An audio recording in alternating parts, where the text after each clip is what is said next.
September 16th, 1922, New Brunswick, New Jersey. A man and his teenage girlfriend discover two bodies on a lover's lane near an abandoned farm.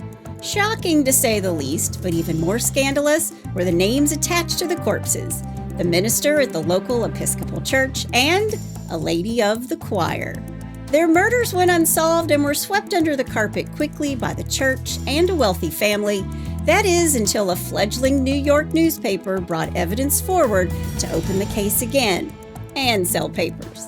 By the time the trial is over, this story will capture the attention of the entire country with its midnight arrests, lust-filled love letters, odd accusations, and even the testimony of some unlikely characters. This is the story of the Reverend Edward Hall and Eleanor Mills, the preacher, the choir singer, and the pig woman. Hey y'all, I'm Chris Calvert. And I'm her husband, Rob Potter. Welcome to Hitched to Homicide. For better or worse. Till death do us part.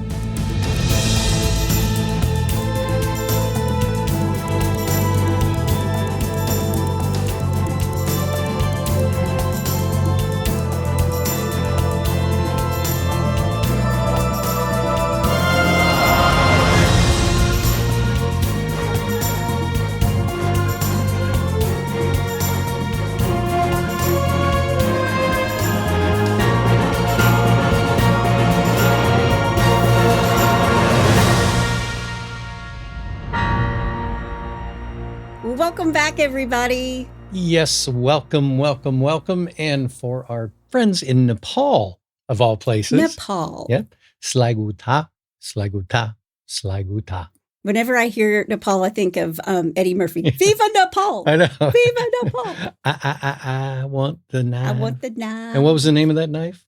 Oh, gosh, I don't know. The Ajanti dagger. That's right. That's a good one. Okay.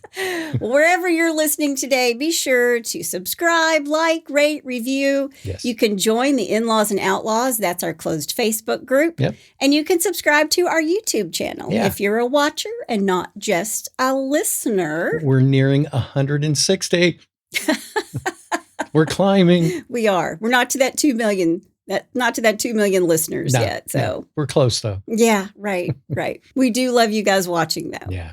Well, I just want to start off by saying I love doing these older cases because they are so fascinating. Yeah. And I stumbled across this one because it's been 100 years. It is actually 100 years old. Oh, wow.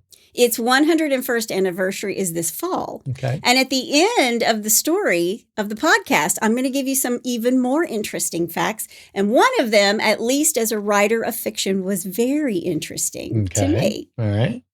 I'm waiting with bated breath. Before we get started, I want to thank some sources: the Daily Record, the Central New Jersey Home News, the Passaic Daily Herald, Contingent Magazine, the Yale Review, Wikipedia, USA Today, The New Yorker, NewJersey.com, The New York Times, The Norfolk Post, WeirdNewJersey.com, and The Corpses in the Cops: Understanding the Hall Mills Case by Ezra Fisher. Wow, that's a lot of research. There's a lot of information. It's 100 years old. Everybody's been pretty fascinated by this case. Well, you ready? I am. Okay, let's do it. Edward Wheeler Hall was born on June 12, 1881 in Brooklyn, New York.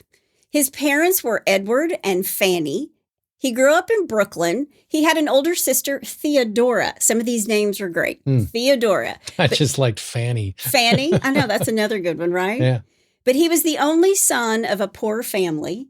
He involved himself in the church a lot from a really early age. And as a boy, he became the head of the boys' choir at Grace Church in New York. Huh. Then he moved on to the Brooklyn Polytechnic Institute, where he graduated in 1898, winning a scholarship to Hobart College. Nice. Now, at Hobart, Edward was a, quote, rather wild youth, end quote. Yeah. Edward's particular brand of wildness apparently included a fair amount of drunkenness, gambling, and companionship of all sorts with all sorts. Well, things haven't changed in 100 and some years, have they? No. Yeah. He dropped out of Hobart and entered the ministry. Oh, wow. His first placement was as the assistant pastor at St. Mark's Episcopal Church in Basking Ridge, New Jersey. Okay. And 2 years later, in 1909, he got a promotion and moved to New Brunswick, New Jersey, where he took the job at the Church of St. John the Evangelist. He was moving up. He was moving up. Okay. Now, when he moved to New Brunswick to be the new pastor, he had to find a place to live. It was just him and his mother. His sister Theodora was married. His father had passed away in 1902. And these two rented rooms in a Victorian boarding house at 161 George Street, which was very close to the church. Okay. So, handy, right? Yeah. Now, something to know about the New Brunswick area. There was a wealthy side of town where the Blue Bloods, including the Carpenter family, who had married into the Johnson & Johnson fortune, lived. And in fact, this is where the Douglas campus of Rutgers University is now located. So the Carpenter family lived right next to him? No, it's just one of the big Blue Blood families. The Stevens, the Carpenters, and the Johnsons. So the Carpenters were on top of the world then. It's not spelled that way. Okay, sorry. That was lame. But the other side of town was the sketchier neighborhood. And apparently that's even the case today. Yeah. The other side of town back then was made up of urban poor, those who had just made it off the boat at Ellis Island. And instead of settling in the city in Manhattan, they went by train an hour outside to New Jersey. Okay. Now, the Church of St. John the Evangelist was founded in 1861, and it still stands today Really? near the corner of George Street and Commercial Avenue. Okay. And the church is actually the dividing point of the town between the haves and the have-nots. Oh, really? Yes. Oh, wow. And the haves and the have-nots both attended this church. Okay. Now, Edward was thought of as a climber long before he found his way to New Brunswick, New Jersey. He liked moving up the ranks in the church and in society. And since he was a bachelor, if he was going to get hitched, he might as well marry up, Yeah, right? Absolutely. Because at the time, a bachelor and a minister, that's a hot commodity. Hey, I married up. Well, so did I. But the single Christian women were coming out from all parts of town to lay eyes on the new bachelor pastor. Yeah. And one woman came from the swanky Christ Church to St. John's, Edward's church, and one in particular started getting involved in church activities right away. And part of those activities included charming or wooing, as I read, the new pastor. Yeah. Reminds me of Keeping the Faith with Ben Stiller. It's a little bit like that. I mean, can't you just see these women like bringing in the casseroles and the cookies and the baked goods? Yeah. Hi, Pastor. Yes. And plenty of women were hot on the trail of Edward. Plenty of women. But one had the advantage of being one of the wealthiest and most connected women in New Brunswick. And her name was Frances Noel Stevens. Another Fanny. No, she just goes by Frances. Oh, okay. But her mother was a carpenter. Okay. A Carpender.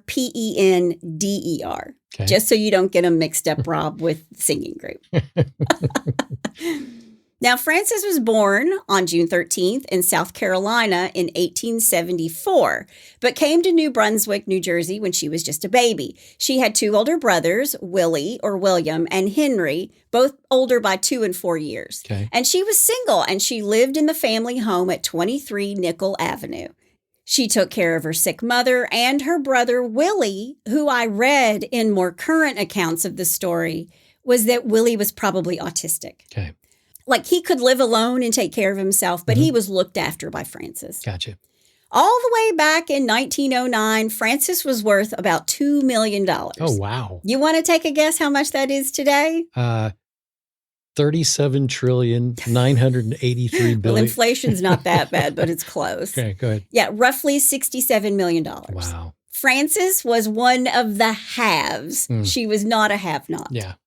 And she left her normal church, Christ Church, to come to St. John's. I mean, he's filling pews on Sunday because they all want a hot look at the new pastor. Yeah. And the courtship of Frances by Edward was pretty interesting. I mean, she's dating a man who'd been called the playboy of the pulpit. Are you serious? I am as serious as a heart attack. Wow. Go on, boy. Yeah. Praise the Lord. Yeah, praise the Lord. Praise the Lord. Pass the collection plate. Wow. But Frances wasn't particularly beautiful. And she's 7 years older than Edward. But she's got moolah. She's got some money. Yeah. Now, he's very outgoing and boisterous. He was the life of the party. She was quiet. And there were lots of people who thought that this relationship was odd. But Frances threw herself into working many parts of the church. She was more than happy to do the Lord's work. Yeah. And he was more than happy to court her using romantic gestures to win her heart. And probably her $67 million. Yeah, I'm sure that was, that didn't hurt. Yeah. In fact, many thought that the man of the cloth, the playboy of the pulpit, was just a good old-fashioned gold digger. Yeah. These two married 2 years after meeting, and I read that because her brother Henry couldn't make it to the wedding, she had to be walked down the aisle by her mother. And this was very unconventional. Very unconventional for the time. And apparently, this caused quite a stir. Really? Now, I just want to say, if this causes a stir in New Brunswick, New Jersey, hang on to your panties. I'm hanging on to my panties. Hang on. After the wedding, Edward and his mother moved into the Stevens grand home at 23 Nickel Avenue, and Edward and Frances, they started their life together. Okay. Now, meanwhile, on the other side of the church and the other side of the tracks lived Eleanor Reinhardt Mills. Eleanor was born in 1888, right there in New Brunswick. She hadn't gone very far. Eleanor was married to Jim Mills, and they have a daughter in 1906 when she's just 17. Jim is 28. Okay. Now, it's been said that it was a shotgun wedding. Don't know for sure because the sources from 101 years ago are sometimes nothing more than gossip that ends up in the newspapers. And buddy, let me tell you, there's going to be some gossiping going down in this town. And two, during that time, I mean, getting married at 17 was not really uncommon. It wasn't. Yeah, life expectancy was much lower. Yeah. Now, Eleanor and Jim Mills, they live at 49 Carmen Street. Jim was once a cobbler, a shoemaker, but had become a factory worker. Okay. And Eleanor was a really smart lady. She loved to read. She and Jim would have a son in 1910. His name is Danny. And I read where Jim was sometimes called Simple Jim. Not Simple Jack. I knew it. I knew it. Simple Jack. You make my eyes right. You make my eyes right. Yeah. Eleanor is very pretty. She's small. She's petite. And again, like I said, she's smart. Right. And she's very outgoing. Eleanor was a dedicated member of the Church of St. John the Evangelist congregation, and she only lived a couple blocks away from the church. She loved to sing and had joined the choir when she was only 16 years old. Okay.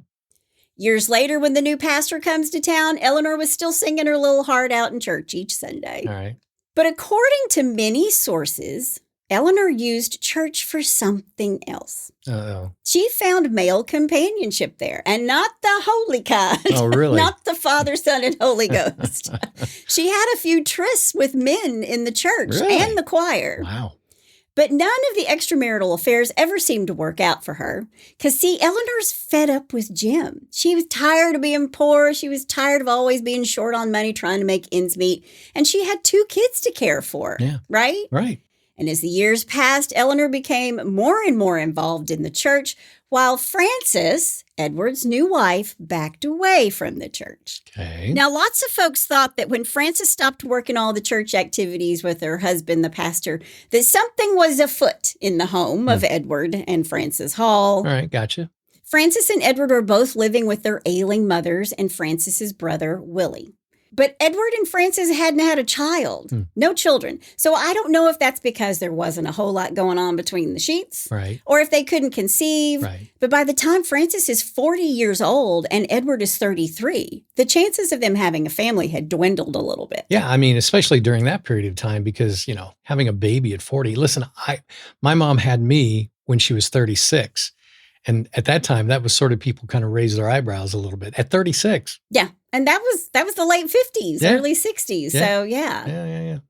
So just to recap a little bit, Edward comes to New Brunswick in 1909. He marries Frances in 1911. And then 7 years later, in late 1918 or early 1919, Eleanor started doing more than singing for the Right Reverend Edward Hall. Uh-oh. After meeting and knowing Eleanor through all her church activities and choir, Edward and Eleanor began an illicit love affair.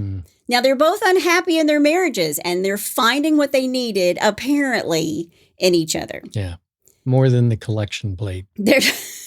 Sorry. Again, there's more than the Father, Son, and Holy Ghost going on. Yeah. Now, by the time these two have been screwing around for a few months, Eleanor realizes that her children needed her less and less. And that meant she could spend more and more time with Edward. And also around this time, Frances and Edward's mama have a falling out. And Miss Fanny Hall packs up her stuff. Edward's mom, she packs up and moves out. Yeet it on out of there. Now, it's a pretty posh living. I mean, they're servants. They lived in the big fancy house on the hill. So whatever the reason, it had to be pretty bad for Edward's mom to leave. Yeah. Edward is very attracted to Eleanor because she's pretty and she's smart. And apparently she had a beautiful voice in the choir. And as for Edward, well, I think Eleanor just liked him. He wasn't Jim, and he was a powerful man in the church where she spent so much of her time. Right. He was status to someone who was born and grew up on the wrong side of town. Well, that's what I was going to say. He's a status symbol. Yeah. These two loved the outdoors, music, and they liked to exchange books. Quote, "I am sorry you bought me that spicy book. It fired my soul and wafted me into the spiritual world. Oh, goodness," end quote. Wow. They were writing Southern romance back then? Oh, my goodness. These two would mark spots in these books that they exchanged. Really? So the other would be sure to read it. And I actually got a little curious, and I looked it up. Lady Chatterley's Lover by D.H. Lawrence hadn't been published yet. So I have no idea what books they're reading, but it sounds like it was the 1921 version of 50 Shades of Grey. Well, I was going to say, on page 21, when she revealed her ankle. Yeah, I think it's more than ankles they're revealing in these books. But the more these two got into each other, the more daring they became.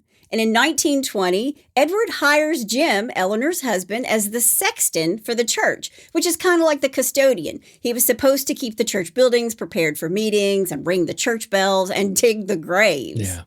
But he does this all because Jim wasn't making enough money to support the family. And Jim was going to move the whole family out of New Brunswick. Oh, wow. So Edward gave him a job in order to keep his lover in town. There was ulterior motives. Yeah. And when Eleanor had to have a minor kidney procedure, Edward paid for it. Really? And he was a little overly concerned with her well-being. And apparently he had like the flu at the time, had a fever, was feeling terrible, but he went to the hospital to check on her saying, quote, "If she dies, then I shall kill myself," end quote. Wow. Pump the brakes, Eddie. Yeah. She's not your wife. Yeah. Dude, relax. Yeah. Why don't you sit this one out? Meanwhile, her husband Jim has vowed to pay back the pastor, and Frances, Edward's wife, sent flowers to Eleanor's bedside, which tells me that early on, Frances didn't have a clue that Edward's knocking boots with the choir soprano. Yeah. Edward and Eleanor liked to go on long drives in the country, park and have a picnic. And this love affair's been going on, and these two are outwardly fond of each other right in front of God and everybody and the entire congregation. There was no discreetness about this. No, I wrote in my notes, he's cheating more than the Chinese Olympic gymnastics team. And if you don't get that reference, I'm sorry. That was good. They cheated a lot. Yeah. These two are even getting caught, like, constantly. Another member of the choir caught them behind the chancel, and Eleanor was sitting in Edward's lap with his arms around her, and she would laugh it off, and he pretended like it just never happened. Jeez. But people are talking. Oh, yeah. Of course they're talking. Especially at church. It's church. I know. Now, Edward and Eleanor liked to write love letters to each other when they were apart, and it was getting tricky to get them to each other because they couldn't use a postman because they were afraid he'd tell everybody, like everybody doesn't know already. Yeah. But they had this little system. Whenever one of them wanted to leave a letter, they did it in a secret hidden spot in Edward's office. And here's how much they're seeing each other. At least 4 or 5 times a week. Wow. Edward would visit Eleanor at her home when Jim was away at work and her kids were at school. He always said it was for church business.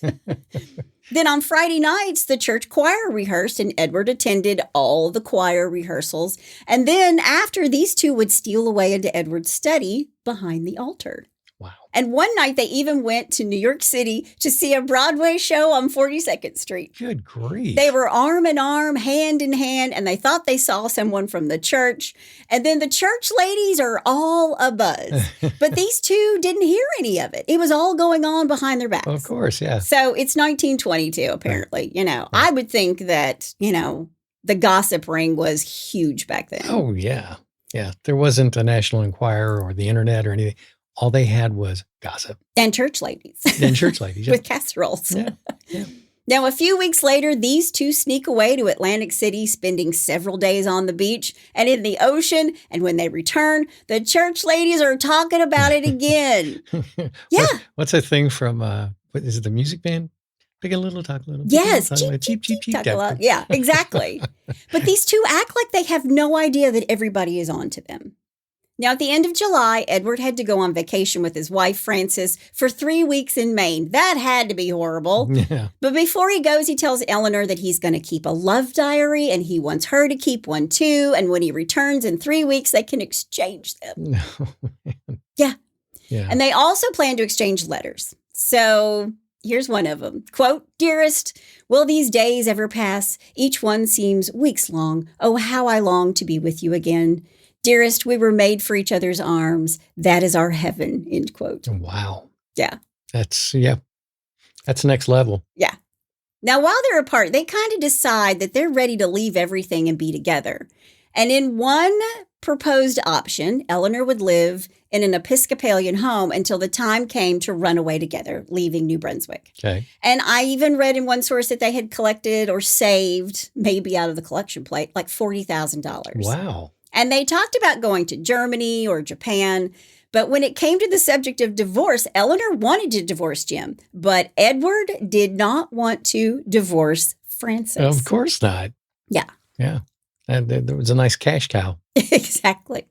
These two start to make plans to run away, and Edward always kept the church in perfect working order just in case another minister needed to step in if he disappeared. And Eleanor is ready to leave her children behind. Wow. Who leaves their kids behind? Wow. And how old are the kids at this time? They're like 9 and 12. Oh my gosh. Yeah. Wow.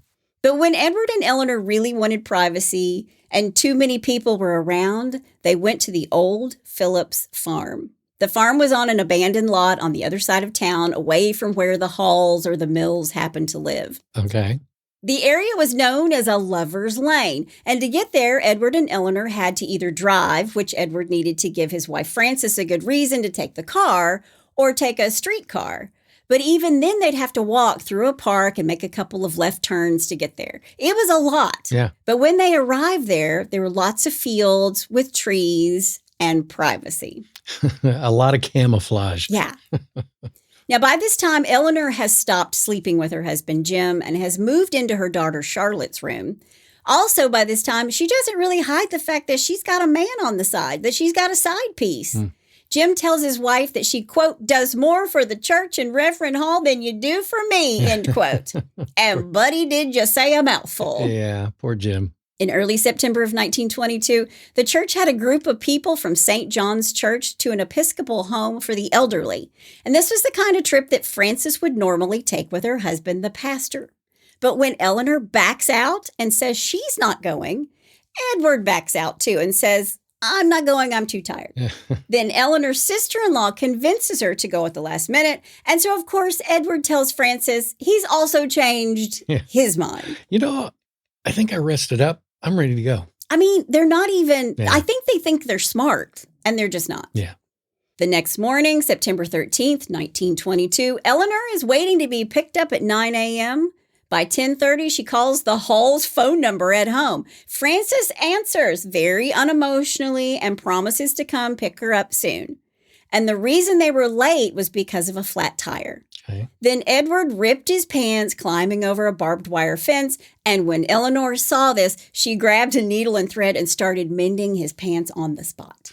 And Frances was not happy about it. You think? Yeah. Oh, and all I can think of is he's climbing over a barbed wire fence. He probably split the crotch of his pants. Yeah. Right? That's usually where you get it when you're going over a fence. And she's just standing there mending it. So to speak. Very close to the family jewels of the minister. Wow. Yeah. Yeah. As you might imagine, it was a quiet ride in the car after the day at the Episcopal home. Man. Finally, Frances is starting to see something is going on between Eleanor and Edward. Yeah. Like, duh. Yeah. The whole town's been talking about it. The entire congregation has been talking about it. But unfortunately, nobody ever says anything to the other person. It's true. Yeah. It's true. But the church ladies are working overtime. Oh, yeah. The next day, September 14th, Edward's 10-year-old niece was also spending the day with him and Frances. Her name is also Frances.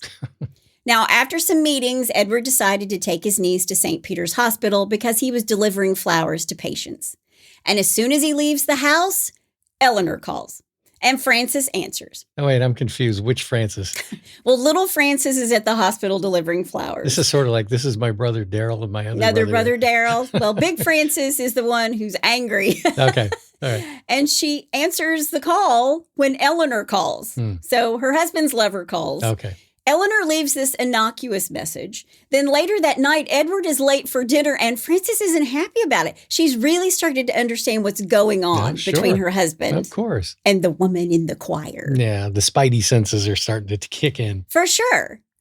Now, that night when Edward made it home at 6:30, Frances says, where have you been? What have you been doing? He blows her off. Right. They eat dinner. And as soon as they're finishing up, Eleanor calls the house again. Good grief. Frances picks up the phone at the same time that one of the family servants also answers the phone. And so Frances just puts the receiver back, right? Mm-hmm. And the servant was already getting Edward.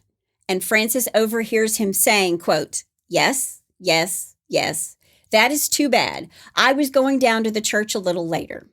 Cannot we make arrangements for later, say about 8:15? Wow. End quote. Wow. And less than 30 minutes later, Edward Hall left their home at 23 Nickel Avenue, and Eleanor doesn't have a phone in her home. They're as poor as church mice. So she's calling from a candy store to their house.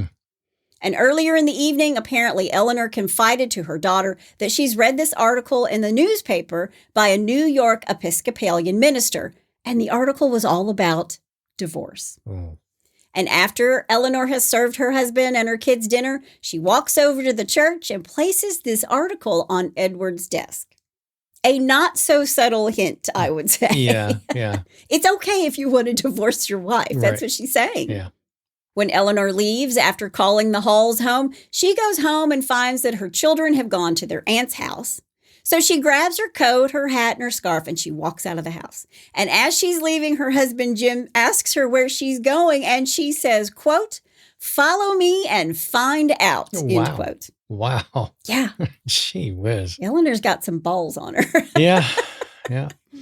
At 8 p.m., Eleanor catches a streetcar at the corner of Carmen and George. She rides to the end of the line, getting off at Bookloo Park.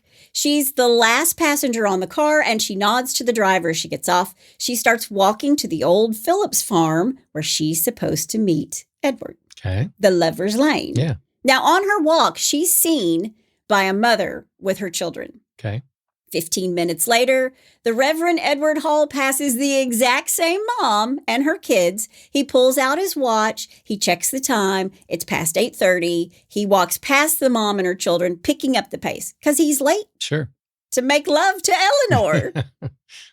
He hurries to DeRussey's Lane that will lead him to his lover.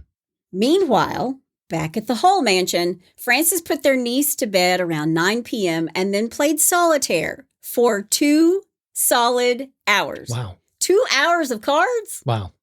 Yeah. By the time she put away her deck of cards, she's awfully worried about her husband. It's now 11 p.m. and Edward never came home past 10. Frances decides there's nothing she can do. So she goes to bed and she leaves a light on for her husband. She's like Motel 6. Yes, she is.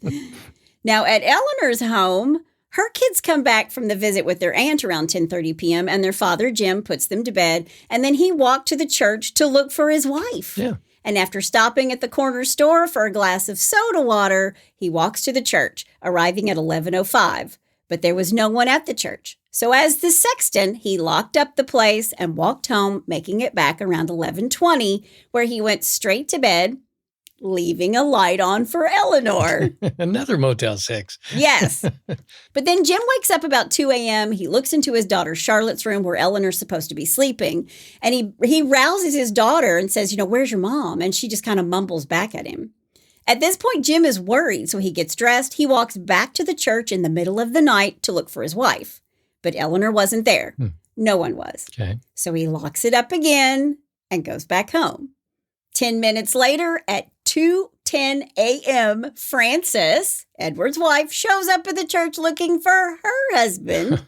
And with her is her brother, Willie. Okay. But Frances doesn't have a key to the church, which I thought was just the most oddest part of this. She doesn't have a key to the church. Yeah. And when she sees that it's all dark and locked up, she can only assume that Edward's not inside. Right. So Frances and Willie go to Jim and Eleanor's home. Frances is hoping to find her husband there. And when they arrive, the lights are off in that house. So she's thinking, well, Edward's not there because they're all asleep, including Eleanor. The next morning, Edward and Eleanor both are still missing. And Frances and Jim actually meet up at the church, not knowing the other was coming there to look for their respective spouse. Right. It's now Friday, September 15th, 9 a.m. Frances asks Jim, is anybody sick at your house? And he says, no. Why? And she tells him, my husband has not been home all night. Oh, wow. And Jim quickly says, neither has my wife. Dun, dun, dun. Then Jim asks, quote, do you think it's an elopement? End quote. And Frances replies, quote, no, it must be foul play. My husband has never stayed out all night. I'm going to the police, end quote. And then Jim has this other theory. Maybe the two of them went to Coney Island. And Frances is thinking, Jim, you are knitting with only one needle. She thinks he's an idiot. Yeah. And she says to him, quote, I think they're dead or they would have come home. Right. That's called foreshadowing. Uh-oh. No. There it is. Uh-oh. Frances goes home and she calls the police. But here's what it is. She calls the police and asks if there are any casualties. She doesn't say anything about her husband. She just says, are there any dead bodies anywhere? And when they tell her no, she hangs up and she doesn't give the police the names of the missing people. Really? Yeah. She doesn't say anything. She doesn't say, my husband, Edward, and the choir singer, Eleanor Mills, are missing. Yeah. After her church run with Jim, Frances went home for the rest of the day. Jim would visit her 3 times during the day to see if there was any news of Eleanor or Edward. Okay. And after visiting at noon and 5, he made his third and last trip up to 23 Nickel Avenue at 8 p.m. There he saw Frances sitting alone on her front porch, and he poured out his feelings. Quote, Mrs. Hall, I don't know what to make of this. I'm just lost at sea on it, end quote. And Frances, not to be outdone, replied with her own metaphor, quote, I am looking at a blank wall before me, end quote. Okay. They chatted, but nobody's got a clue where their missing spouse is. And when Jim is leaving, he said, quote, I just don't know what to make of it, Mrs. Hall. And she repeated again, quote, they must be dead or they would come home, end quote. Wow. The next morning, September 16th, a man and a young woman walked hand in hand to DeRussey's Lane. Raymond Schneider is a guy in his early 20s, and his 15-year-old sometimes girlfriend was with him, Pearl Balmer. Now, Raymond was a young man who apparently had a hard time keeping a job, and Pearl was the daughter of a saloon owner, which was now just a pool hall because Prohibition is in full swing. Sure, yeah. So these two would take different routes each time to the Lover's Lane, and they would have sex in different areas too. And on their path this morning, Pearl says to Raymond something to the effect of, look, there's a girl and a fella sleeping. Now, Raymond knows what people come to this area to do. They're there to knock boots and not be seen. So he's like, I have no desire to look over there because I certainly don't want anybody looking at us doing what we're about to do. So after these two plant the parsnips or whittle the love branch, they're walking back, and Pearl says that the girl and the fellow are still in the same spot and still in the same position, and Pearl wants to see what's going on. Yeah.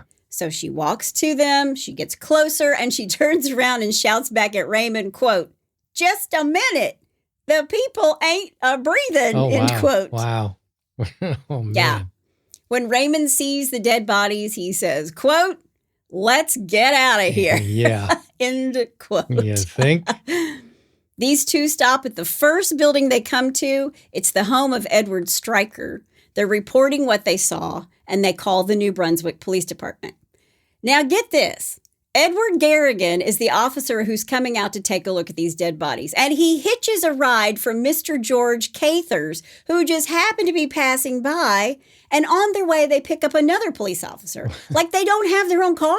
Oh, I mean, what is that? yeah. This is long before Uber. Well, I mean, I guess before the police officers had their own cars. I guess. Yeah. They're hitching a ride to the crime scene. But That's what's happening. Were they beat cops? I mean, if they were just on the street, there were a lot of walking cops. He had to be in the station to get the phone call. No, it's true. Yeah. Okay. Yeah. Okay. I don't know. That's weird. Anyway, these Keystone cops, and that's really the truth. They get to Lover's Lane, and what they find is the Right Reverend Edward Hull, the playboy of the pulpit, along with his mistress, Eleanor Mills. Wow. They've both been shot in the head with a .32 caliber pistol. Wow. Edward was shot once. The bullet entered his head over his right ear and exited through the back of his neck. Eleanor had been shot 3 times, under the right eye, over the right temple, and over the right ear, and her throat had been slashed so deep that her spinal cord was visible, her vocal cords were severed, and her tongue had been removed. Wow. Yeah. So maybe a little more anger in the killing of Eleanor? No. What makes you think that? Yeah. And I suppose they were making a point with her throat, as she was the Reverend's favorite soprano singer. Yeah. Taking her tongue and everything. Yeah. Eleanor's body had maggots, Ugh. meaning they had been dead longer than 24 hours. Sure. And these two bodies are positioned side by side after they're murdered. They're under a crabapple tree and their feet are facing toward the tree. Eleanor was wearing a blue dress with red polka dots. She had a brown scarf around her neck, maybe hiding it, maybe holding it together. Mm-hmm. Don't know. Yeah. Edward was wearing a dark gray suit, a white shirt with a stiff white collar, and a white tie. And the gold watch that he always wore was missing. And there was a hat over his face, like he was shielding himself from the sunshine. Like if you're taking a nap and you prop your hat over your face, that's what it was. Wow. So these two are posed after death to suggest they were intimate with each other. His arm was under her head and her hand was on his knee. And just in case you might mistake them for someone else, the killer or killers had conveniently propped the Reverend's business card on the sole of his shoe. Oh, man. And sprinkled between these two are the love letters they'd been sending back and forth for 2 years. Wow. And apparently some of them are pretty steamy. Oh. Quote, "Sweetheart, my true heart, I know there are girls with more shapely bodies, but I'm not caring what they have. I have the greatest part of all blessings, a noble man's deep, true, eternal love. How impatient I am and will be. I want to look up into your dear face for hours as you touch my body close." End quote. Wow. Quote, "Oh, honey, I am fiery today. Burning, flaming love. The Lord is always near in whatever we do, even in physical closeness, for we know he meant for his children to taste deeply of all things." End quote. Jeez. Eleanor's pet name for Edward was Babykins. Babykins? Mm-hmm. Oh, man.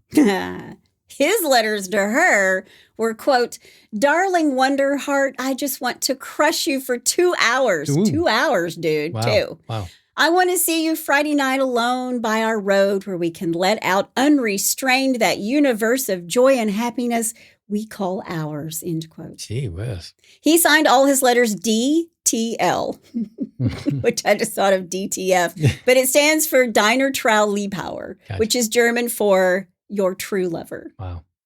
Now, these two compared their romance to prayer, but I'm pretty sure that number 7 of the 10 commandments is something about not committing adultery. Yeah.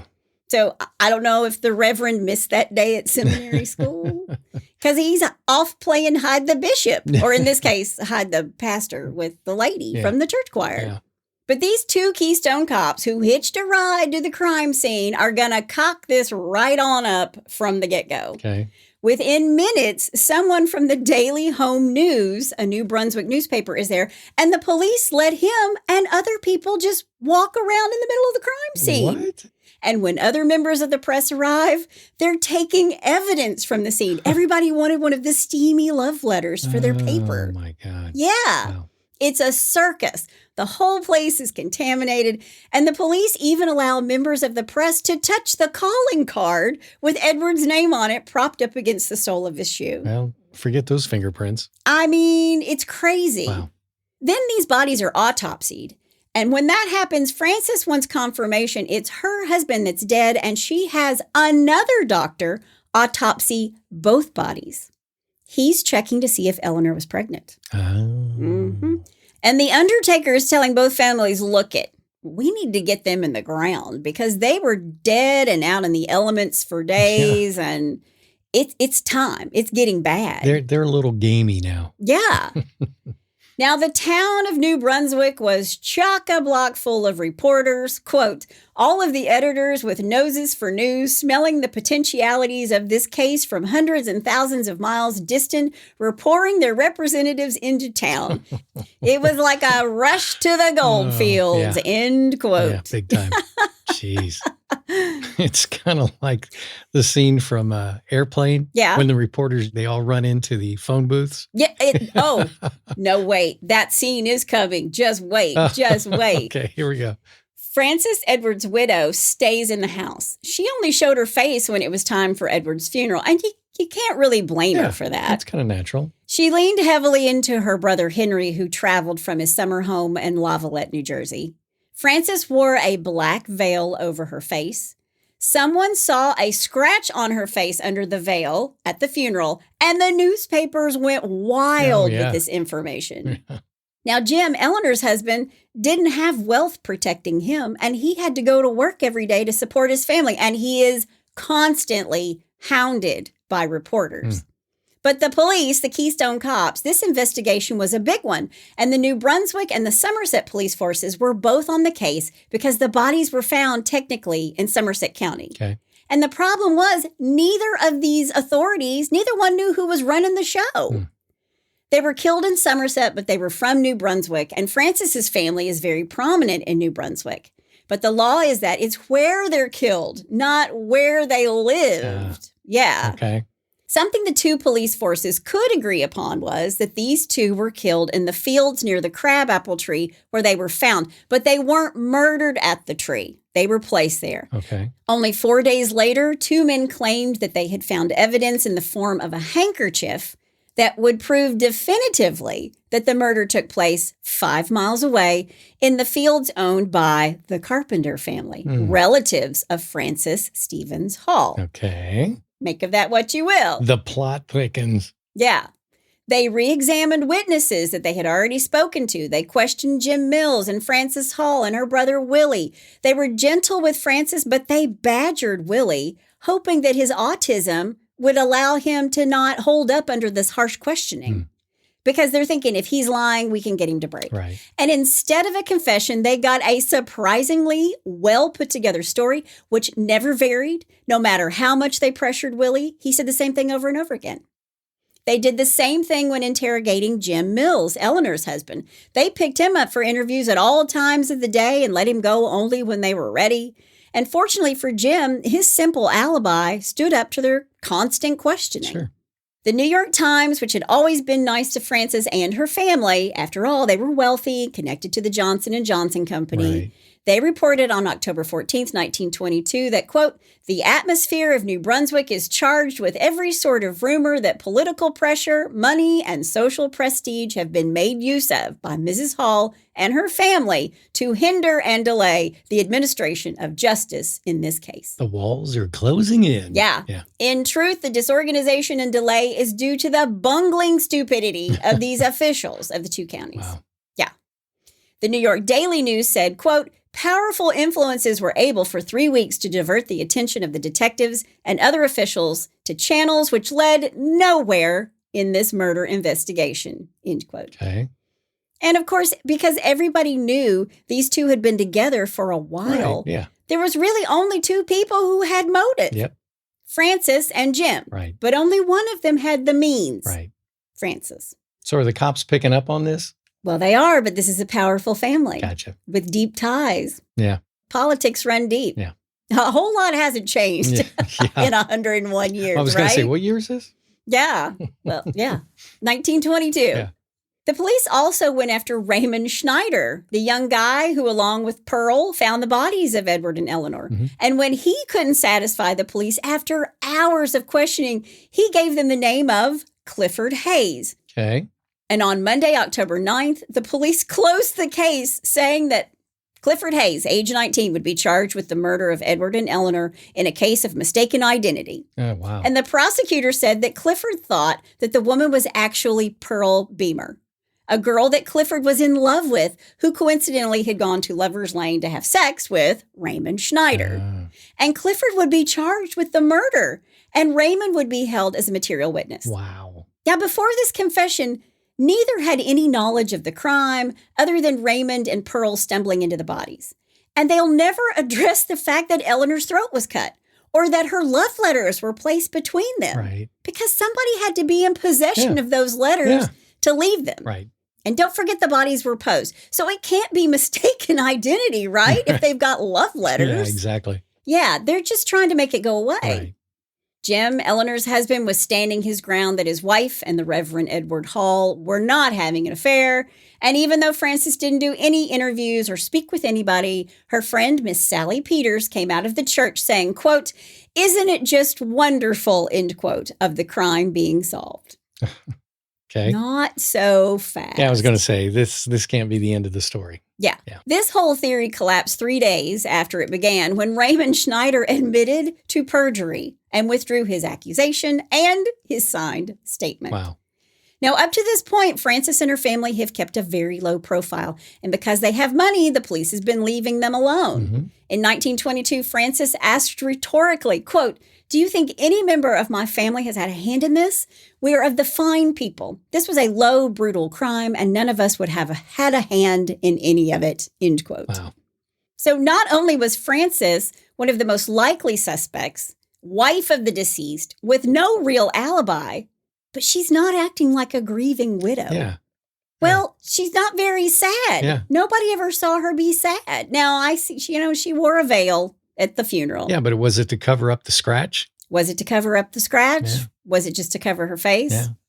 The New York Times ridiculed her attitude towards her dead husband on October 18th, reprinting Jim Mills commenting that, quote, "Mrs. Hall had better get a new pair of glasses," end quote. The walls are getting even closer. On October 24th, the New York Daily News ran a story citing the opinion of 5 famed sleuths, the first 2 of whom suggested that investigators, quote, "look for a woman between the age of 45 and 55 who had undergone a natural physical change which had increased her jealousy of Mrs. Mills to the killing point," end quote. Wow. And, quote, "check up on the telephone calls at the Hall home 4 months back," end quote. Uh-oh. Now, even the New York Times, Frances Hall's newspaper of choice, started running stories that pointed towards Frances as the killer and her brothers and possibly her cousin as accomplices.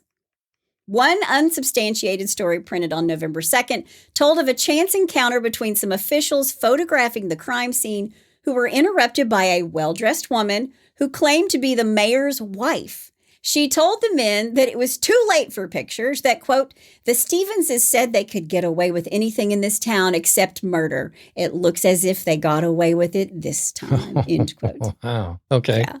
Now, by the time the case against Frances Hall and her 2 brothers is finally brought in front of a Somerset grand jury, there was so much doubt over whether or not she'd done anything wrong, and if she did, whether or not she'd be getting away with it. Finally, on the morning of October 23rd, 1922, the New Jersey Supreme Court took the case out of the prosecutor's hands and put it into the hands of Wilbur Mott, the Essex County prosecutor. Okay. Now, the first thing Wilbur did was to interview a woman who apparently tried repeatedly to get police to listen to her, and her name was Jane Gibson. Okay. Jane was a 50-year-old woman who lived on a farm close to the spot where the bodies were found. She lived with her 21-year-old son, William, who helped her raise her crops and her 48 Poland China hogs. Wow. Okay. And just in case you're wondering, the Poland China hog is an American domestic breed of pig. It was first bred in Warren County in Ohio, right outside of Cincinnati. Okay. Its origins lie in a small number of pigs of Chinese type bought in 1816, which were a crossbred with a variety of breeds of European origin, including the Berkshire. And that started right outside of Cincy. Right outside of Cincy. Wow. It was bred as a lard pig and is among the largest of all pig breeds. Wow. Okay. Males can be as big as 640 pounds Good or 290 kilograms. Wow. That's a big pig. That's a huge pig. Yeah, we had a pig farm I lived out in the country growing up, and we had a pig farm just a few miles away from us. And whenever we'd get wind coming from the south, Lord have mercy. Yeah, I've lived on a farm too. And when it would like waft down, I would be like, the pig farm. And somebody would always go, that's dairy. Yeah. Oh, man. That's the dairy farm. Yeah. Well, Jane didn't have a husband. Her personal history was very sketchy. Jane might have been born in Kentucky and might have graduated from a seminary or college in the South. She said that she had once been connected to a circus in some capacity, Wow. and she had traveled all over the world. She also said that her husband, Mr. Gibson, a clergyman, died 17 years ago. Okay. Now, Jane Gibson, the pig woman, there was some confusion about her husband or husbands because she was technically, according to records, the wife of a Mr. William H. Easton, a New Brunswick toolmaker with whom she did not live. And when she's questioned on this one, she casually changes her story and says the previous owner of her farm was called Gibson, and she just found it easier to use that name. Yeah, and she might have been born in Kentucky, and she might have been part of a circus. Aren't we all, if you're born in Kentucky, part of a circus? Yeah, I don't know. Oh, well. But believe it or not, her story about the murder of Edward and Eleanor was even crazier than her life story. Jane will be referred to in the hereafter in the newspapers as the pig woman. Yeah. There it is. Jane said that on the night of September 14th, she heard what she thought was a trespasser on her farm, and thinking that it might be one of the, quote, foreigners, end quote, who were in the habit of stealing her crops, she saddled her favorite mule, Jenny, and set out in hot pursuit. Okay, keep going. I'm telling you. She lost her way in the dark and decided to go around the old Phillips farm. She was going to cut him off at the pass. Sure. And then she hears voices. So she and Jenny, the mule, stop and get quiet. She hears male and female voices that were fighting. And sometime between 9 and 10 p.m., the voices shifted from a quarrel to a yelling match, followed by 4 shots that rang out in the night. Wow. Jane, the pig woman, said that she saw a man fall, followed by the body of a woman. In the light of a car which turned into the lane at this exact moment, Jane saw a woman in a gray polo coat and a man with, quote, bushy hair and African features, end quote. Wow. Now, you'd think this kerfuffle would make Jenny, the pig woman, panic. Yeah. She was witnessing 2 murders. But Jane was completely calm. And her mule, Jenny, on the other hand, was panicked. So they hightailed it back to the farm. But in the midst of this chaos, Jenny drops a shoe. Quote, during this graceful exit, the pig woman, in the great tradition of Jason of the Argonauts and Cinderella, lost a single shoe, end quote. That's pretty good. I like that. Lots of poetic writing, prose in the newspapers then. We've lost that. Yeah. She doesn't apparently realize that she's lost this shoe until sometime later. Don't know how that's possible. But it's later in the night, and that's when she goes out into the night once again with her favorite mule to look for it. And while she's out trying to find her glass slipper, she goes back to where she heard the shots and saw the car headlights, and she sees, quote, a large white-haired woman weeping over the bodies of the dead, end quote. Now, who is young and who is old? Because I can tell you right now, Frances has gray hair. Yeah. Wilbur Mott, who has taken over this prosecution, will base his case against Frances Stephen Hall and her brothers, William Stevens and Henry Stevens, on the testimony of the pig woman, and he presented it all to the Somerset grand jury on the morning of November 20th, 1922. Okay. Frances Hall and her brothers were worried but extremely confident. When asked about her chances in the grand jury setting, Frances said to a group of reporters, quote, "Doesn't a person's past count for anything? I have been something of a figure in this community. I have been honest and honorable. Why should I not be believed?" End quote. Her brother Henry was equally confident. Quote, exactly, he cried out. Now, let me ask you something. Does he have bushy hair and the description that... Willie does. Hang on. Okay. Yeah, one of her brothers actually does. All right. But when Henry yells out exactly, his wife said, quote, "It wouldn't worry me a minute if Henry were arrested. In fact, we would welcome it because his arrest would mean his eventual elimination from the case," end quote. Even Eleanor Mills' sister was of the mind that, quote, "If they should arrest Mrs. Hall, she would never have to worry," end quote. Really? Yeah. Okay. Wonder why. Yeah. The prosecution suggested that Willie Stevens, Frances's cousin, and Henry Stevens, her brother, were present at the time of the murder, and that one of them was actually the murderer. And they concentrated their case on Frances because she had the strongest motive, and they had the most direct and circumstantial evidence against her. Sure. Now, the grand jury proceedings were a carnival. The attempt to keep the actual proceedings private may have been successful, but the gossiping crowd of the reporters and sightseers easily picked up what was going on, according to witnesses, because they're accosting them as they leave the courtroom. Sure. Because remember, this is a grand jury, and it's private, it's closed. Right. And their role is just to decide if there's enough evidence for the prosecution to go forward. Yeah, that's what a grand jury does. November 28th was by far the most dramatic day of the grand jury. It was supposed to be the final day. Frances Hall waited outside the large doors of the grand jury's chamber. She waived the immunity from being asked to testify, which was hers by law. Her position at the door of the chamber put Frances right in the path of the pig woman, Miss Jane Gibson, when she goes into the room to give her eyewitness account. Okay. Frances was just waiting to see whether she would be indicted or not. And at 4:30 p.m., the grand jury announced their decision. But Frances Hall, quote, displayed no emotion. She just walked away, a silent, black-clad figure with her head held high, end quote. There would be no indictment of Frances or her brothers or her cousin. Wow. Case closed. They don't have anybody to... Okay, whatever. Jeez. Yeah, case closed. Yeah. The case isn't closed. Okay. I'm not done yet. All right. Keep going. After this, the widow Frances Stevens Hall booked passage to Europe. She's leaving town with her bestie, Sally Peters. Her brothers left town as well. Henry went to his beach home and Willie to his home in Florida. Frances came back in the spring of 1924, but then she left again because there were these rumors that she had married a Cornell professor.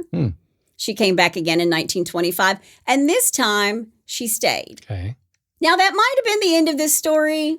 Like I just said, it's not. Okay. Philip Payne, the managing editor of the New York Mirror, a tabloid established by William Randolph Hearst in 1924, he established this paper to compete with the New York Daily News. And he was obsessed with this story and this unsolved crime. Right. This case is like the Alec Murtaugh case, but in 1922. Okay. And the editor, Philip Payne, he was always looking for ways to resuscitate the nation's obsession with the unsolved Hall Mills murder case. And finally, he found it on July 3rd, 1926. Arthur S. Reel filed an annulment petition in the Court of Chancery, Trenton, New Jersey. Arthur was seeking a divorce from Louise Geist Reel, who in 1922 had been one of the two Hall family servants. The annulment petition contained many accusations that Reel's wife knew much more about the murders than she had admitted during the police and grand jury. Oh, wow. Yeah. While she's drunk, she apparently tells her husband that Frances had paid her $5,000 in hush money. Wow. That would be about $84,000 in 2023. Gee whiz. So nothing to scoff at, right? Yeah. The newspaper, The Mirror, immediately demanded that the case be reopened and that a new investigation with Frances Hall as the key suspect be launched. And this was some of the crazy stuff that was happening. The Daily News staged a seance using a fake medium. What? The Mirror sent its own reporter to New Brunswick, and the writer unearthed new witnesses. Ultimately, all the newspaper pressure led in 1926 to a trial. It was a media circus, the biggest until the Lindbergh baby is going to be kidnapped 10 years later. Wow. At midnight on Wednesday, July 28th, 1926, policemen arrest Frances Hall on 2 charges, one of having murdered her husband and one of murdering his mistress. Wow. She was brought to the Somerset County Jail, where she spent 2 days in one of 6 detention cells that were reserved for women. And 2 days later, she was freed on $15,000 bail. Okay. Now, this time, the Somerset County grand jury had no qualms about indicting the Stevens Hall clan, and a trial date was set for November 3rd, 1926. As the opening day of the trial got closer, the little town of Somerville was about to get busy. Reporters bought out all the spare rooms available in town, and for once in the history of New Jersey, it was cheaper to take a room in New York City and commute to Somerville. Wow. When you're planning your next vacation. Yeah, don't do it there because you can't get a room. The courthouse held 275 spectators, had its capacity changed to 375, Jeez. and 300 reporters from around the world showed up. Only 100 seats would be given to the press, and the rest would have to wait outside for news. Wow. The New York Times hired 4 court reporters to keep up with the proceedings. Good night. It took 28 phone operators and 4 mimeograph machines to provide enough of what we'd call today bandwidth to get all the stories out. Jeez. Wow. Slow news day. The first live broadcast of a trial was planned by a New York radio station, which had placed a microphone in a nearby building and hired men to run back and forth relaying the news of the courtroom to the microphone. Good grief. So they'd hear it and then they'd take off running and then they would put it into the microphone. I'm telling you, this was wild. It was wild. Wow. On November 3rd, 1926, 4 years, 1 month, and 28 days after Edward Hall and Eleanor Mills were murdered, the trial begins. Dun, dun, dun. Prosecutor Alexander Simpson was later to say in summation of his case, quote, "The most wonderful thing in this whole prosecution is this, that after 4 years and 2 months, wealth is on trial for murder," end quote. Okay. And here are the suspects. Henry Carpenter. Henry was a cousin of Frances and her brothers, whose mother was a carpenter. He worked as a Wall Street stockbroker. Okay. And although he was an initial suspect, he was never brought to trial. Okay. Henry Stevens, Frances's brother. He was a retired exhibition marksman and lived in Lavallette, New Jersey. The prosecution contended that he fired the shots. Henry testified that he was fishing miles away from the murder on the night of the killing. And 3 witnesses corroborated that testimony. They corroborated that story. Right. Yeah, he was there fishing. All right. William Carpenter Stevens, Willie, he actually owned a .32 caliber pistol like the one used in the murder. Although the firing mechanism was supposed to have been filed down so that he couldn't hurt himself with it. Okay. And in the prosecution scenario, he provided the weapon and his fingerprint was found on a calling card left at the scene of the crime. Whoa. And Edward's wife, Frances. Frances had the best defense team money could buy. I'm sure. But they couldn't keep her from going to trial. And the plan of the prosecution was again to hang their whole case on the testimony of the pig woman, Jane Gibson. Wow. She's the star witness, and Jane opened the courtroom proceedings by fainting. Nice. There you go. If all else fails, just faint. Just faint. Yeah. She was in court on November 4th, the second day of the trial, but collapsed when she saw her mother was in the courtroom. The following day, Prosecutor Simpson announced that Mrs. Gibson, the pig lady, was dying and asked for the court to move to the hospital where she was being held to take her testimony. Wow. And the judge thought about it, and after visiting the hospital himself, he goes, that's a no-go. No. Why? Well, Jane Gibson, the pig woman, if she was going to testify, she had to make it to the courtroom if she wished to be heard. Okay. That's what the judge said. Right. Now, loads of people thought Jane was faking her condition for various reasons, to avoid testifying, to make her testimony more dramatic, Right. But she really was sick. Okay. And when she finally testified, she had to be carried into the courtroom on a stretcher and placed in a hospital bed. Good grief. And she testified from the bed in the courtroom with a nurse and doctor in tow. Wow. Yeah. That's pretty dramatic. It's very dramatic.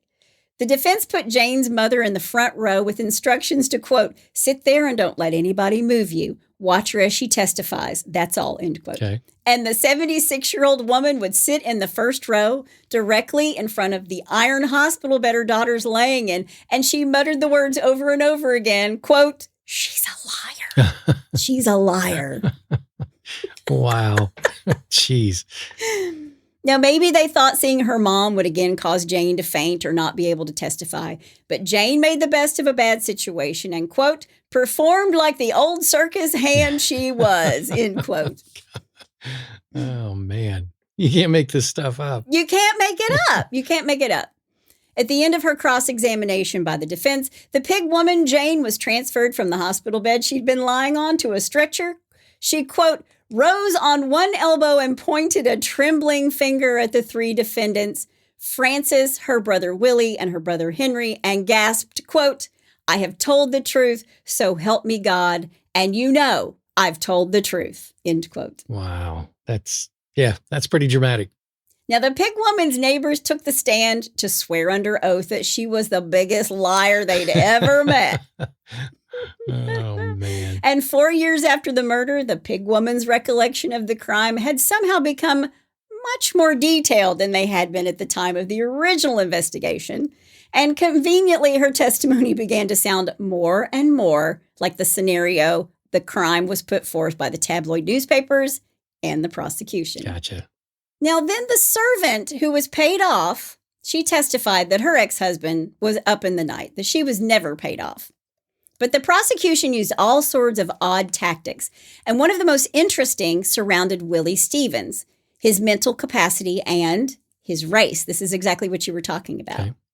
Willie, as one of the key defendants, took the stand the fourth week of the trial. Now, 4 years earlier, Willie did a great job with the tough questions that they threw at him by the police. He never gave in to the pressure. He never changed his story. But the prosecution's star witness, the pig woman, Jane, always said that she saw a man who looked like an African-American at the scene of the crime. And you fit that together with her identification of Frances Hall, it was always assumed that Willie was the man. Now, Willie did not look African-American at all, but Willie had bushy black hair, a thick mustache, and eyebrows. There you go. And that's what they're saying that the pig woman, Jane, saw. That's what she saw. Yep. Mm-hmm. Okay. And when the prosecution questioned Henry, instead of beginning the case against Willie, he asked Henry about Willie, whether Willie was his real brother, where he was born, really? Why there was no record of Willie's birth, whether he was a full brother. And finally, how Henry could explain the difference in the two brothers' appearances. If William had really been born of the same parents as you, why do you guys look so different? But this is what they're doing in court. Right. In the final week of the trial, prosecutor Alexander Simpson met with reporters and told them that he would, quote, move for a mistrial in the case, end quote.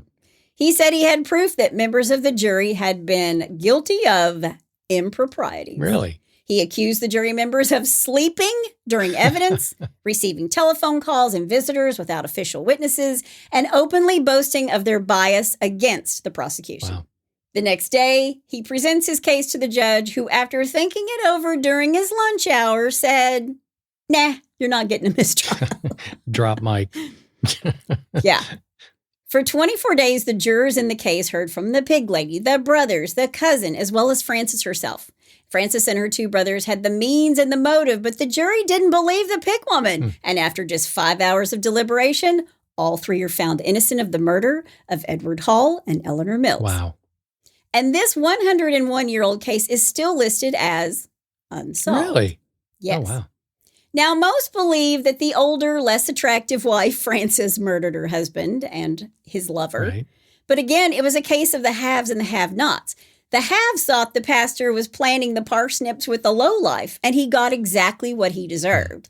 After the trial was over, Frances filed a lawsuit against the New York Daily Mirror, the paper that stirred up the case the second time around, and she won her case, and the amount was rumored to be $3 million, Jeez. Or in today's money, $51.5 million. Wow. Frances never married again. She died on December 19th, 1942, at the age of 68. She was buried right next to her late husband, Edward Hall, in Brooklyn, New York. Wow. Her brother, Willie, died 11 days later. Really? And what about the old pig woman, Jane Gibson? Well, she died of cancer not long after Frances and her brothers were found not guilty of murder. There's actually an urban legend that she haunts the area and can be summoned by driving down the road where Edward and Eleanor were murdered, turning off the car, flashing your lights 3 times, and screaming, "Pig lady!" And she'll be in your rearview mirror. That's great. Today, the famous home at 23 Nickel Avenue is the home of the dean of Douglas College at Rutgers University. Oh, wow. It's right up the hill. Okay. And strangely enough, F. Scott Fitzgerald's third novel, The Great Gatsby, was published in 1925. Both Fitzgerald and his wife Zelda followed the scandalous case of Edward and Eleanor very closely, which would later be described in the press as, quote, the murder of the decade, end quote. Wow. Now, The Great Gatsby was set in the year 1922, the year of the murders, and some think that's a coincidence, and some are convinced he based some of his story on Edward, Eleanor, and Frances. Yeah. Now, 100 years later, still unsolved, I did read that all of the transcripts from both grand juries is available to the public, and there are a few sleuths who've begun to pour through them. So what do you think? Did Frances have her husband murdered? Yeah.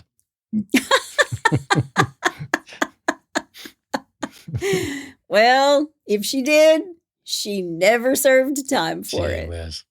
But that is the case of the Hall Mills murders. And don't forget the pig lady. And that's all I have to say about that.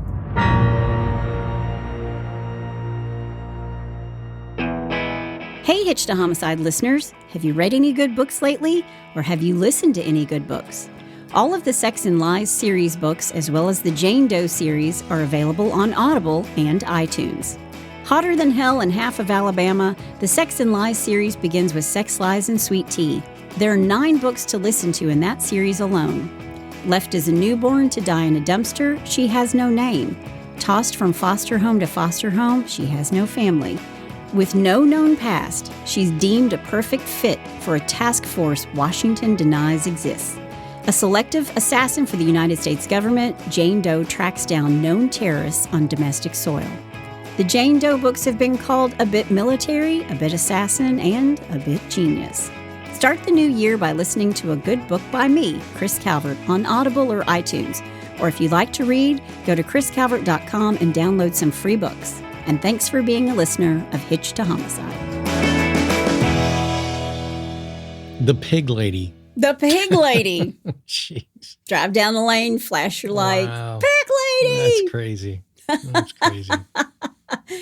Still to this day, I read a more current article. Mm-hmm. That church basically divides the line between the very wealthy side of town in New Brunswick and the still very poor side of town. Really? In New Brunswick. Still does. Wow. Well, God bless the pig lady. God bless the pig lady. I'm telling the truth. Yeah, exactly. Swear to God, I'm telling the truth. All right. Well, let's go ahead and I could say bless your heart to her, but Oh, bless the pig woman's heart. Exactly. Bless all their hearts. let's do a little bless your heart. Well, bless your heart. All right, I got 4 of them for you today. 4 seems to be the sweet spot. Yeah, it's just long enough. Not too many, not too few. The first one I'm going to call, That's Not Me. All right. Okay. 2 officers in Detroit, Michigan were demonstrating their patrol car's felon locating system to children of a neighborhood during an educational lesson. A man named R.C. Gatlin walked up to them and asked them about the process. Mm-hmm. To show him how the system worked, they asked him to give him his ID or driver's license as part of the demonstration. When they placed the driver's license in the system, they found out the man was wanted for robbery committed 2 years ago previously and then arrested him. And that, children, is Yeah. how the police work. Yeah. Well, This is how the new system works, kids. oh, Lord have mercy. All right, number 2, blame it on Fido. All right, let's be honest. There has likely been at least one time in your life when you had to make a silly excuse to justify something you did. Dog ate the homework. Yeah. Well, hopefully it wasn't as stupid as the following story. While being handcuffed after leading police on a high-speed chase, Relaford Cooper III claimed that it was his dog driving the car. What's even worse than the excuse? There wasn't a dog in the car. let Scotty drive the car. Exactly. And I apologize. Scotty has been in his heated bed behind my chair here the entire time. It's a little cool outside today. Yeah, so that's the old saying, let sleeping dogs lie. Mm-hmm. All right. Number 3, dang it. In Tulsa, Oklahoma, suspected shoplifter Jacob Wise sneakily removed security tags from clothes that he was planning to steal from the store, okay? Okay. Well, the alarm went off anyway as Wise strolled through the exit. Why? Well, apparently Wise wasn't as wise as his name suggests. He had put the removed tags in his pocket. Oh my gosh. Oh, bless his heart. Supposed to put those someplace else, I guess. And number 4, the last one. Now you see me. Well, you get the idea. One day in 1995, a middle-aged man robbed 2 Pittsburgh banks in broad daylight. Okay. He didn't wear a mask or any sort of disguise. Okay. He also smiled at the surveillance cameras before walking out of the bank. Yeah. Later that night, the cops arrested a shocked MacArthur Wheeler. When they showed him the surveillance tape, Wheeler stared in disbelief. Quote, "But I wore the juice," he mumbled. The what? Apparently, Wheeler truly believed that rubbing lemon juice on his skin would make him invisible to the video cameras. Bless his heart. He was arrested and convicted.